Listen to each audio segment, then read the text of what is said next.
Welcome back to Fiercely Unfiltered. I'm Kelly Renee, and this is episode 53. So it's episode 1 of year 2 of Fiercely Unfiltered. This episode is for anyone who ever looked at their life and quietly wondered why confidence feels so different now than it used to. Not worse, not gone, just different. When you're younger, confidence feels automatic. We don't question it. We don't protect it. We don't overthink it. We don't analyze whether we're ready. We just move. And then somewhere along the way, life happens. You get hurt. You lose things. You learn consequences. You experience moments that don't just disappoint you. They change how you see the world. And suddenly, the way you move through life shifts. Not because you became weaker, but because you became informed. That's what I want to talk about today. Confidence, courage, and discernment, and how they evolve over a lifetime. Because I don't believe confidence disappears as we get older.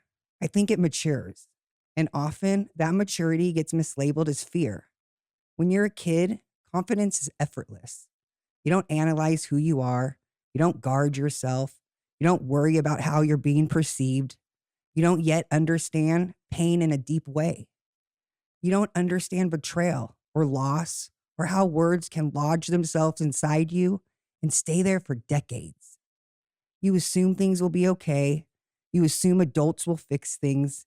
You assume the world is mostly safe. So confidence when you're young feels natural, not because you're strong, but because you're unaware. And there's something beautiful about that innocence. Then adolescence arrives and confidence starts to change. It stops belonging only to you. Suddenly there are opinions, comparisons, judgments, social rules you didn't agree to, but somehow learned anyway. You started learning which parts of you are rewarded and which parts are corrected, ignored, or quietly discouraged. So you adapt. You learn when to speak and when to stay quiet. You learn how to read the room. You learn how to soften yourself or toughen yourself depending on what feels safest. Without realizing it, confidence becomes conditional. And slowly, it stops being something you are and becomes something you manage. That isn't weakness, that's survival. And here's the part we don't always talk about. Confidence doesn't usually disappear all at once. It gets chipped away. It's the moment in middle school when the boy you like doesn't like you back, and suddenly you start questioning what's wrong with me. It's the comment someone makes in high school that you laugh off at the time, but somehow it sticks. A name, a joke, a look, and years later, you still hear it in your head. It's realizing you're not the pretty one or the chosen one or the one who gets picked first. And even if you outgrow that story, a part of you remembers what it feels like to believe it. Then adulthood adds its own layers. It's trusting someone with your heart and finding out you weren't enough to make them stay. It's being replaced emotionally, physically, or both, and wondering how your confidence didn't see it coming.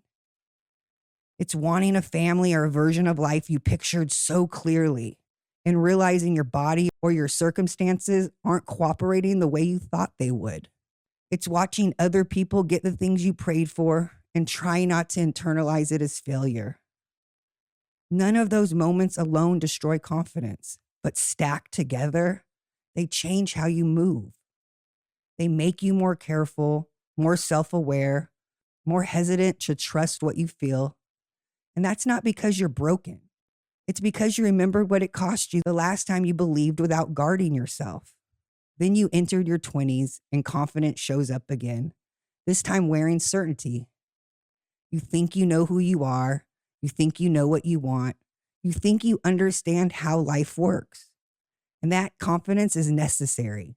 You need it to leave home. You need it to take risk. You need it to build a life and believe you can handle what comes next. But the truth is, you don't yet know what you don't know. You haven't been humbled by life yet. You haven't been deeply broken. You haven't had to rebuild yourself from the inside out. You haven't lived long enough to understand how much timing matters. So that confident moves fast, it commits quickly, It assumes things will work out. And sometimes they do until they don't. For most of us, there's a moment or a long season where life interrupts that certainty. It might be loss. It might be betrayal. It might be trauma, divorce, illness, or failure. Something happens that forces you to realize you didn't understand this as much as you thought you did. And suddenly, confidence doesn't feel automatic anymore. You hesitate, you think longer, you replay conversations, you imagine consequences more carefully. You don't decide in adrenaline anymore. You don't confuse excitement for alignment. You don't move just to prove you're not stuck. From the outside, that could look like fear, but from the inside, it feels like experience. By the time you reach midlife, if you've lived fully, if you've loved deeply, if you lost something that mattered, confidence changes again. It's no longer loud. It's no longer impulsive. It's no longer about proving anything to anyone. It becomes selective. You're not less capable. You're more aware. You understand that choices carry weight, that decisions echo, that some doors change you forever, not always in ways you can undo. You start caring less about speed and more about alignment. And this quieter confidence is often misunderstood, especially in a culture that celebrates urgency and constant forward motion. I've felt that misunderstanding internally. There's a voice that says, if you were really confident, you wouldn't be waiting. If you were brave, you'd already be moving. If you trusted yourself, this wouldn't feel so complicated. And then there's another voice, not louder, just steadier, that says, you're not frozen, you're not hiding, you're paying attention. Both voices sound reasonable. Both feel familiar. Both claim they are trying to protect you. That's what makes discernment difficult. Fear and wisdom don't announce themselves differently. They often use the same language. They both say, not yet. They both say, be careful.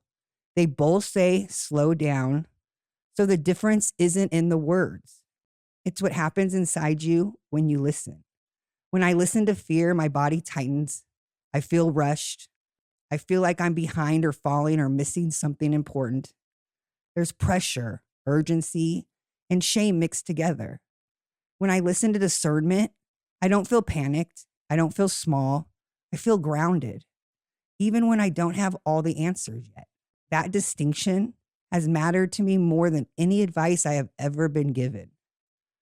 We hear the same message everywhere. Don't wait. Take action now. Just go. And sometimes that advice is absolutely right. But after real trauma, the kind that changes your nervous system and your sense of safety, urgency isn't always helpful. Yes, take action, but take the right kind of action. Action towards healing, action towards stability, action towards becoming stronger without abandoning yourself. You don't have to make life-altering decisions to prove you're moving forward. You don't need a new relationship, a new identity, or a dramatic next chapter just to feel productive. Sometimes the most important action is quiet. It looks like showing up consistently. It looks like taking care of your body.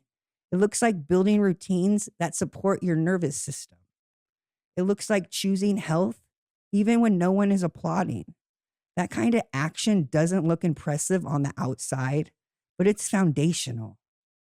There have been moments when I could have moved, moments where it would have looked like progress from the outside, doors I could have walked through, situations I could have stepped into, and I didn't. Not because I was incapable, not because I was afraid of life, but because something in me knew. I wasn't finished becoming the person who could walk through that door without losing herself. That awareness doesn't come from fear. It comes from having lived long enough to understand the cost of getting it wrong. If staying still were fear, my life would be shrinking, but it isn't. I'm healthier, I'm stronger, I'm more consistent, I'm more regulated, I'm more honest with myself than I have ever been. That's preparation. Sometimes wisdom looks like restraint. Sometimes courage looks like patience. And sometimes the bravest thing you can do is resist the urge to rush into something just to prove you're okay. Confidence isn't something you either have or you don't. It evolves. As a kid, confidence is innocence. As a teenager, it's influence. In your 20s, it's certainty. In midlife, it's discernment. And none of these stages are wrong. They're just different seasons. This episode isn't about staying still forever. It's about learning how to move from the right place. There's another reason confidence changes that doesn't get talked about. It's not just what happens to you, it's what you had to learn because of it. At some point, confidence stops being about belief and starts being about recognizing patterns. You notice what repeats, you notice what costs you more than it gives. You notice where you tend to overextend, over-explain, or override your own instincts. That awareness doesn't make you fearless. It makes you precise. You start understanding that confidence without context can be reckless. That bravery without boundaries can be expensive. That belief without discernment can leave you rebuilding things that didn't need to break. So you pause more, you gather information, you let things reveal themselves instead of forcing clarity. Not because you don't trust yourself, but because you trust what you've already learned. There's a difference between holding back and holding steady. Holding back feels like shrinking. Holding steady feels like balance. And that balance doesn't come from confidence being stronger. It comes from confidence being informed. You don't need fewer thoughts. You need better ones. You don't need to silence doubt. You need to understand where it's coming from.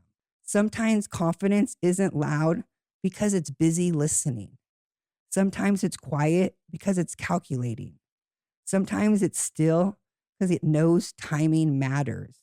That kind of confidence doesn't announce itself. It doesn't perform. It doesn't rush. But it's the kind that lasts. And once you live long enough to develop it, you don't give it away easy. Until next time.